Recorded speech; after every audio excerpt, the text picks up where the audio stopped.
नमस्कार मित्रों, स्वागत है आपका हमारे YouTube channel oven thought study point पर। हम पढ़ रहे थे चौहानों का इतिहास। हम चौहानों के इतिहास के अंदर दिल्ली और अजमेर के चौहान पढ़ चुके हैं। उसके बाद हमने रणथंभौर के चौहानों को पढ़ा, फिर हमने जालोर के चौहानों को पढ़ा, फिर हमने बूंदी के चौहानों को पढ़ा। पहले बूंदी पूरा कोटा साथ में हुआ करता था। आज हम पढ़ेंगे कोटा के चौहानों के बारे में। जब कोटा अलग हो गया तो उस समय जो चौहान वंश आया उसके बारे में हम अध्ययन करेंगे, कोटा के चौहान वंश के बारे में, जिसके अंदर ध्यान रखना हम लोग अध्ययन करेंगे माधो सिंह। ये सारे हाड़ा कहलाए, ठीक है ना। तो माधो सिंह हाड़ा, मुकुंद सिंह हाड़ा, भीम सिंह हाड़ा, उमेद सिंह हाड़ा, किशोर सिंह द्वितीय और राम सिंह हाड़ा द्वितीय, ठीक है ना। इन सब के बारे में अध्ययन करेंगे। उससे पहले ध्यान रखना, राजस्थानी की एक कहावत के अंदर कहा गया है चकवे धनी चौहान, यानी कि चौहान जो है वो चारों दिशाओं के स्वामी है। कैसे? तो अपन देखते देखोगे, इधर दिल्ली, दिल्ली के बाद अजमेर, अजमेर के बाद कोटा, बूंदी, ये वाला इलाका। तो देखो ये चारों दिशाओं के अंदर जो है वो चौहानों का वर्चस्व रहा है। चारों दिशाओं में चौहानों ने अपना आधिपत्य रखा है, ठीक है ना। इसलिए इनको चकवे धनी चौहान यानी चारों दिशाओं के मालिक चौहानों के रूप में जाना जाता है। यहाँ कोटा के अंदर अपन देखेंगे, देखो ये कोटा के हाड़ा वंश के शासकों के महल है, ठीक है ना। और ऊपर से ध्यान रखना, अगर आपको कोई डाउट होता है तो इंस्टाग्राम, फेसबुक और यूट्यूब, तीन यहाँ पे मैंने आपको ऑप्शन दे रखे हैं। तीनों में से आप कहीं पर भी मुझे डायरेक्ट डीएम के द्वारा आप मुझे क्वेश्चंस पूछ सकते हैं। तो सबसे पहले लेते हैं अपन कोटा के चौहान वंश, उसमें माधो सिंह जी आएंगे। तो माधो सिंह हाड़ा के बारे में जानकारी लेते हैं, ठीक है। कोटा चौहान वंश, कोटा का इतिहास। कोटा चौहानों में ध्यान रखना हाड़ा शाखा का शासन था। तो प्रमुख राजा पहले बता चुका हूं, माधो सिंह, मुकुंद सिंह, भीम सिंह, उमेद सिंह, किशोर सिंह सेकेंड और राम सिंह द्वितीय, ठीक है ना। तो पहले लेते हैं माधो सिंह को। 1631 में ध्यान रखना मुगल बादशाह शाहजहां ने, कल बताया था मैंने, इसी माधो सिंह के जो पिता थे, ध्यान रखना, इसी माधो सिंह के जो पिता थे उनका नाम था क्या? रतन सिंह।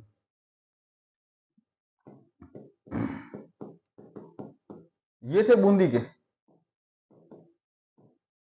इनको शाहजहां ने दो उपाधियां दी थी, ये भी मैंने आपको बताया था। एक दी थी रामराज की, रामराज की उपाधि दी थी। एक दी थी सर बुलंद राय की, सर बुलंद राय, बुलंद राज की, ठीक है ना। सर बुलंद राज की उपाधि दी थी। किसने, किसको दी थी? रतन सिंह को। किसने दी थी? शाहजहां ने। ये किसके पिता है? माधो सिंह के पिता है। इनके बाद में ध्यान रखना, जो रतन सिंह के बाद में कोटा और बूंदी दोनों सेपरेट हो जाते हैं, अलग अलग हो जाते हैं। तो देखिए देखते 1631 में दिल्ली शासक मुगल बादशाह शाहजहां ने बूंदी राज्य का विभाजन कर कोटा राज्य की स्थापना की तथा माधो सिंह को कोटा का स्वतंत्र राजा घोषित किया। मध्य एशियाई अभियान यानी आक्रमणों की सफलता के बाद शाहजहां ने माधो सिंह को बाद रफ्तार नामक घोड़ा भेंट किया। यह क्वेश्चन कई बार आया हुआ है, ठीक है ना। कई बार पूछा गया, मेरे से भी है ना। जब मैं कोचिंग कर रहा था उस समय मेरे से एक टीचर ने भी पूछा था और मेरे साथी सहपाठियों ने भी पूछा था, तो मैंने वहां पे भी बताया था। आज भी आपको बता रहा हूं, ये क्वेश्चन आया हुआ है कि शाहजहां ने माधो सिंह को, कोटा के माधो सिंह को एशियाई अभियानों की सफलता के बाद में कौन सा घोड़ा भेंट किया था? उस घोड़े का नाम क्या था? ध्यान रखना, बाद रफ्तार था। माधो सिंह बूंदी के राजा रतन सिंह का बेटा था। दिल्ली के शासक मुगल बादशाह जहांगीर ने बूंदी के राजा रतन सिंह को रामराज, ये मैंने आपको ऊपर बता दिया, रामराज तथा सरबुलंद राज नामक दो उपाधियां दी थी। फटाफट स्क्रीनशॉट लीजिए, चलते हैं आगे की स्लाइड में।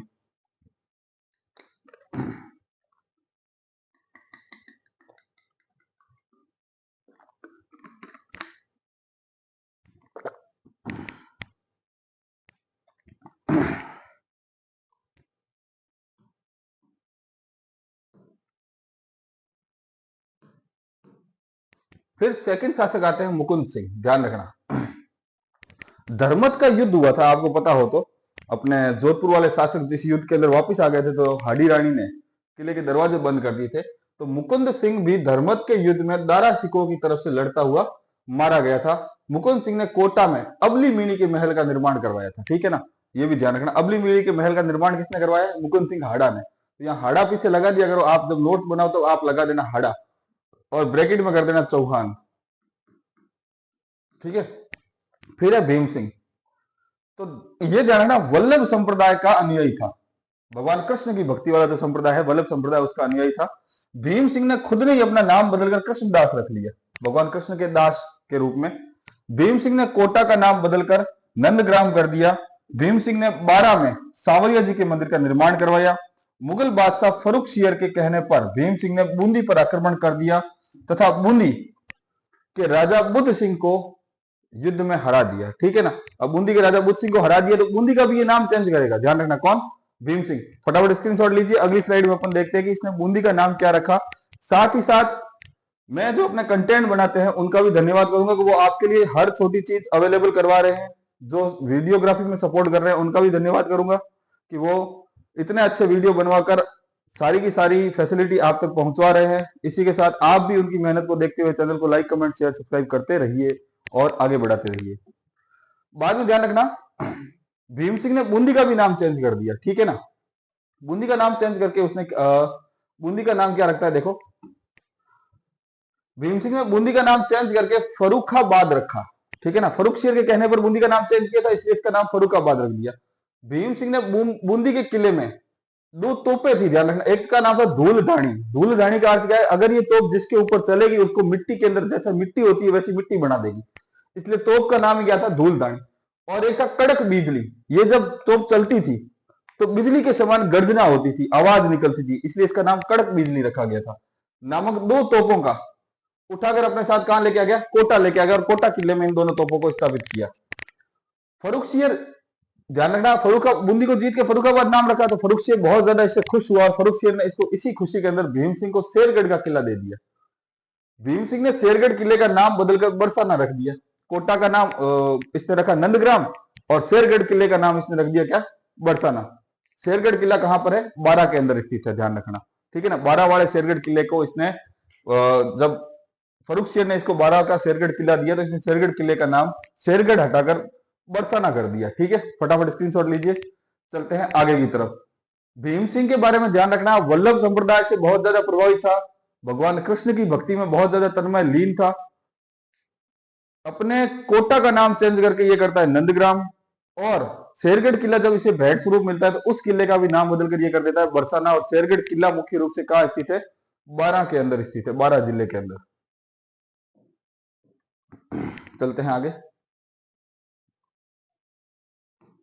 आगे शासक आता है उमेद सिंह। ध्यान रखना, 1817 में उमेद सिंह अंग्रेजों के साथ में संधि कर लेते हैं। फरवरी 1818 में अंग्रेजों ने कोटा के साथ पूरक संधि की, एक और संधि की। ठीक है ना। संधि करने के बाद संधि में बदलाव करना या 2 बार संधि करना या संधि में संधि जोड़ना पूरक संधि कहलाता है। उमेद सिंह के समय कोटा का दीवान या प्रधानमंत्री हुआ करता था, उसका नाम था जालम सिंह झाला। ठीक है ना। अब अंग्रेजों ने जो कोटा के साथ पूरक संधि की थी उसकी शर्तें क्या थी? अंग्रेज तथा कोटा के राजा उमेद सिंह के मध्य 1817 में हुई संधि में ही 1818 में 2 बातें और जुड़वाई गई जिसे पूरक संधि कहा गया। पहली बात क्या जुड़वाई गई? ध्यान रखना कि उमेद सिंह तथा उमेद सिंह के वंशज ही हमेशा कोटा के राजा बनेंगे। ठीक है ना। उमेद सिंह जो थे और उमेद सिंह जी के जो वंशज है वो कोटा के राजा बनेंगे। कोटा का दीवान या प्रधानमंत्री जालिम सिंह झाला तथा जालिम सिंह झाला के वंशज को ही हमेशा कोटा का दीवान नियुक्त किया जाएगा। कोटा की सारी शक्तियां दीवान को दी जाएगी, राजा के पास कोई पावर नहीं रहेगा। जैसे आज का है, राष्ट्रपति है, राष्ट्रपति नाम मात्र का शासक है, जबकि मुख्य शासन की शक्तियां प्रधानमंत्री के पास में होती है। वैसे ही यहां पर कर दिया कि कोटा के राजा जो है उनके पास नाम मात्र की शक्तियां थी, कोई शक्तियां नहीं थी। सारी शक्तियां किसके पास थी? दीवान के साथ। ये 2 पूरक संधि के अंदर जोड़े गए। फटाफट स्क्रीनशॉट लीजिए। चलते हैं आगे की तरफ। चैनल को लाइक, कमेंट, शेयर, सब्सक्राइब करना ना भूलें। हर लोग मेहनत कर रहे हैं आपके लिए, तो आप भी थोड़ा सा सहयोग करें चैनल को आगे बढ़ाने में।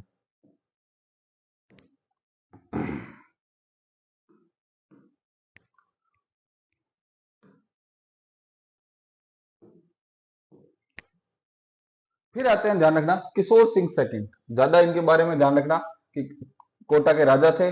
मांगरोल का युद्ध होता है 12 के अंदर 1821 में। मांगरोल क्षेत्र राजस्थान के 12 जिले में स्थित है। मांगरोल का युद्ध कोटा के राजा किशोर सिंह द्वितीय और जालिम सिंह झाला के मध्य हुआ, जो प्रधानमंत्री थे। मांगरोल युद्ध में ध्यान रखना, जालिम सिंह झाला जीत जाता है, कोटा का राजा किशोर सिंह द्वितीय हार जाता है। मांगरोल युद्ध में अंग्रेजों ने जालिम सिंह झाला का साथ दिया। मांगरोल युद्ध में अंग्रेजों की तरफ से कर्नल जेम्स टोड जालिम सिंह झाला के साथ देने के लिए आया था, जिसको अपन राजस्थान इतिहास में अपन कर्नल जेम्स टोड को बहुत बार पढ़ चुके हैं, बहुत बार सुन चुके हैं। ठीक है, फटाफट स्क्रीनशॉट लीजिए। चलते हैं आगे की स्लाइड में। चैनल को लाइक, कमेंट, शेयर, सब्सक्राइब करना ना भूलें।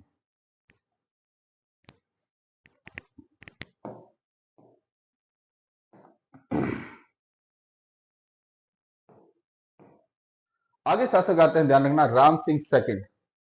राम सिंह सेकंड, ध्यान रखना, कोटा के राजा बनते हैं। बाद में 1838 में अंग्रेजों ने कोटा रियासत का विभाजन कर दिया तथा कोटा रियासत को से अलग कर एक और रियासत बन गई, झालावाड़ रियासत। ठीक है ना। अब झालावाड़ के वो कोटा के वो राजा बनते हैं। अंग्रेजों के कोटा विभाजन के बाद अंग्रेजों ने मदन सिंह झाला को झालावाड़ दे दिया। ठीक है, मदन सिंह झाला कौन? जालम सिंह के पुत्र, उसको झालावाड़ दे दिया और वहां का स्वतंत्र राजा घोषित कर दिया। मदन सिंह झाला जालम सिंह झाला का पोता था। ठीक है ना, पौत्र। झालावाड़ की राजधानी, ध्यान रखना, झालरापाटन को बनाया गया। झालावाड़ राजस्थान की सबसे अंतिम रियासत थी, अर्थात झालावाड़ के बाद राजस्थान में अन्य कोई रियासत नहीं बनाई गई थी। और ये शासक थे राम सिंह द्वितीय के समय हुआ था। राम सिंह द्वितीय जब कोटा का शासक बना 1838 में, अंग्रेजों ने कोटा रियासत के दो भाग कर दिए, एक तो कोटा और एक कर दिया झालावाड़। झालावाड़ का शासक किसे बनाया गया? ध्यान रखना, मदन सिंह झाला को, जो जालिम सिंह झाला का पोत्र था, पोत्र यानी पोता था। ठीक है। और सबसे नवीन अगर रियासत पूछ ली जाए तो वो थी झालावाड़, जो सबसे अंत में जो रियासत बनी। चैनल को लाइक करिए, कमेंट करिए, सब्सक्राइब करिए। अगली स्लाइड में चलते हैं, फटाफट स्क्रीनशॉट लीजिए।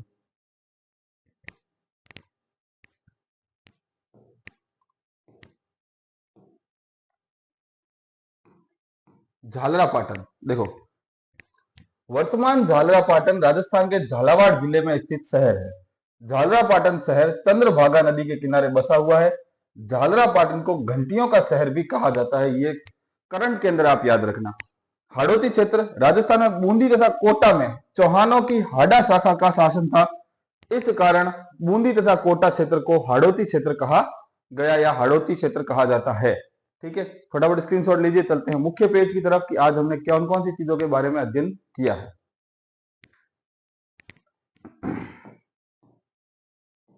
कोटा रियासत के बारे में अपन ने अध्ययन किया है। कोटा में चौहान वंश के बारे में अध्ययन किया है। ध्यान रखना, सबसे पहले माधो सिंह, इसके टाइम में कोटा और बूंदी दोनों अलग अलग होते हैं। फिर मुकुंद सिंह, फिर भीम सिंह, फिर उमेश सिंह, फिर किशोर सिंह और फिर राम सिंह के बारे में अध्ययन किया है।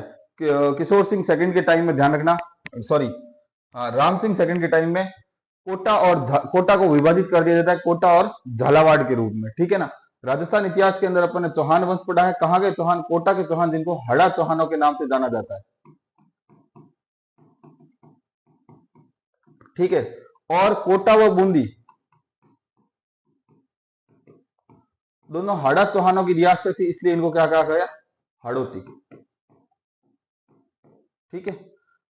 अगर कोई डाउट आता है आपके मन में तो ध्यान रखना, इंस्टाग्राम पे आप डायरेक्ट डीएम कर सकते हैं, फेसबुक पे भी आप डायरेक्ट डीएम कर सकते हैं, या फिर यूट्यूब पे आप कमेंट करके मेरे से पूछ सकते हैं कि सर इस क्वेश्चन के बारे में हमें डाउट है, थोड़ा क्लियर कीजिए। तो मैं आपको हाथों हाथ हर क्वेश्चन को क्लियर करने की कोशिश करूंगा। धन्यवाद।